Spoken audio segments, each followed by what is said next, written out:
Today, President Biden signed an extension for the Paycheck Protection Program, which was created last year to help small businesses weather the economic fallout from the COVID shutdowns. As expected, he took no questions on immigration or anything else. But finally, the White House today folded after weeks of public and political pressure. The media finally let inside the Donna facility in Texas. The video is astounding. Pictures have leaked from this place, but today was truly eye-opening. A facility made to hold 250 people currently holds 5,700 people. Even if we didn't have COVID, this would be insane. Here's what one agent had to say about the horrific conditions and also what these migrants have actually gone through. And remember, all of this is a direct symptom of this self-inflicted wound brought to you by the Biden White House. As a Border Patrol agent, I didn't sign up for this. You know, I have kids of my own. My daughter is near the age of that little girl that I was talking to, that she was going to be sent to the hospital to get checked because she had been raped. It's unbelievable. And that's a reality of this, just one that the mainstream liberal press and, of course, the White House conveniently ignores. The real winners in all of this are the cartels. The cartels are exaggerating the benefits of this journey because they're selling these migrants a dream. And just like any salesman would sell any product, they sell it well. These people are told they're going to waltz right into the U.S., they're going to get citizenship. They pay what money they have to con artists, to thugs. And then they begin a dangerous journey where women and children are raped and where sadly many people die. Now, a logical, compassionate White House would implement policies that curb illegal immigration. But a liberal, virtue-signaling White House lets this continue unabated. And while Biden promised last week at his press conference that he would make the border a priority, the conditions on the ground not only haven't changed at all, but have gotten worse. We're holding over 4,100 subjects in this location alone. So you do the math, we're way over capacity. We're like 700% over capacity. However, the White House clearly doesn't think much of all of us because they truly expect us to believe that all of this was this bad under Donald Trump. Take a listen. First of all the policies that are underway were not helping at all. Did not slow up the amount of immigration and as many people coming. Good thing he's got the media on his side, because who on earth believes that statement? I mean, what an absolute joke. However, the people actually dealing with this problem, he's not been there. Kamala Harris hasn't been there. The people dealing with this problem spill the truth every time. They know that we're releasing them. They know that right now there's nothing stopping them. We're not going to deport them back to their country, so they keep coming in droves. Agents telling the media nothing will change until the president stops incentivizing illegal entry. But they can't do that, right?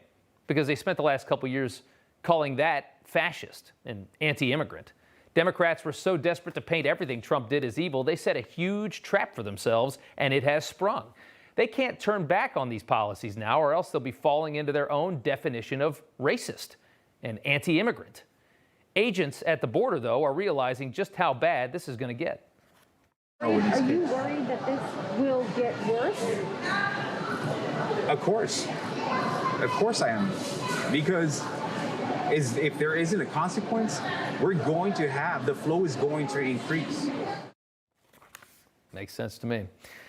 Now, the president would love to have a magic wand and just make all this go away. We're only a couple of months into this presidency, and he has created a total nightmare. To make it all worse, he tried to dump all the responsibility of fixing this onto his vice president. The problem is, Kamala Harris either can't or doesn't want to lead for some reason. She has not visited the border. She hasn't said anything of substance about immigration. She's not taken the meetings she should be taking. And take a look at this. A new Marist poll shows just 34% of Americans approve of Biden's handling of immigration. 53% disapprove. That's from NPR. That's a liberal poll. It's probably worse than that. Think about those numbers on an immigration as big as this. Those are numbers that'll tank a re-election. So clearly a massive swath of Democrats in this country clearly realize how ignorant this policy is. Yet the incentives remain. In San Diego, migrant kids getting in-person learning while American students are still remote. The Office of Education is sending teachers over for in-person classroom training.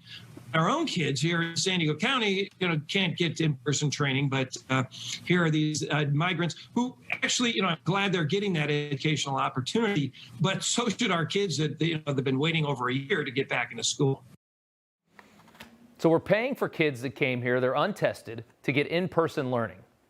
Migrant kids that came from another country, untested. By the way, COVID's spreading throughout these places like crazy, and teachers are in person teaching them. And your kids are sitting on a laptop, twiddling their thumbs while a teacher talks to them and nobody's paying attention. Welcome to America. Here's what Jen Psaki had to say when pressed on that today. As I understand it, San Diego public schools are opening in early April. I believe they're also on spring break right now. So these teachers would be, I'm not sure if it's volunteer or paid. You'd have to ask the local school district while the kids are on spring break, which I think the context is pretty important. Yeah, sure. Some in the media, though, still trying to protect the Biden White House, even after all of this. The Associated Press, listen to this, telling its reporters to not use the word crisis when they tell their stories. This is the kind of stuff you see in China. The government calls up the state-run media, says, hey, don't use this word. We don't like this word. The media nods and complies. Okay, Biden doesn't like crisis. We won't say crisis.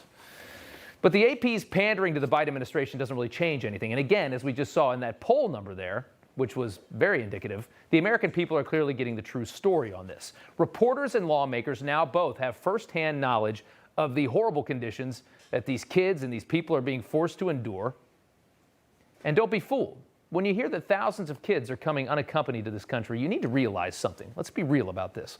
A huge number of these unaccompanied kids, perhaps a majority, we really don't know, are working age males.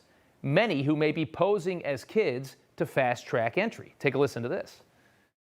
We have people that are claiming to be juveniles that are actually adults. We're working closely with ICE and the host countries to ensure that that population isn't slipping through the cracks.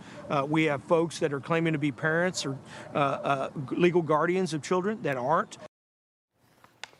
There you have it. Again, the biggest winners of all of this, of course, the smugglers. The smuggler, what they're trying to do is get them across as quickly as they possibly can onto U.S. soil, and then they abandon them. They don't walk with them up to where a Border Patrol agent is. They don't show them where the trail is. They drop them off, and they leave them to fend for themselves. And we are incentivizing this out of some weird, bizarre way of liberal thinking. We're incentivizing this nonsense. This is what we do in this country. It's a joke. Hey, I'm Rob Finnerty. Thanks for watching. If you enjoyed this video, please join the conversation in the comments below. Don't forget to subscribe, too. Hit the bell icon to be alerted to breaking news. And remember, there's a whole lot more on Newsmax TV, America's fastest growing cable news network. Newsmax TV, we're real news for real people.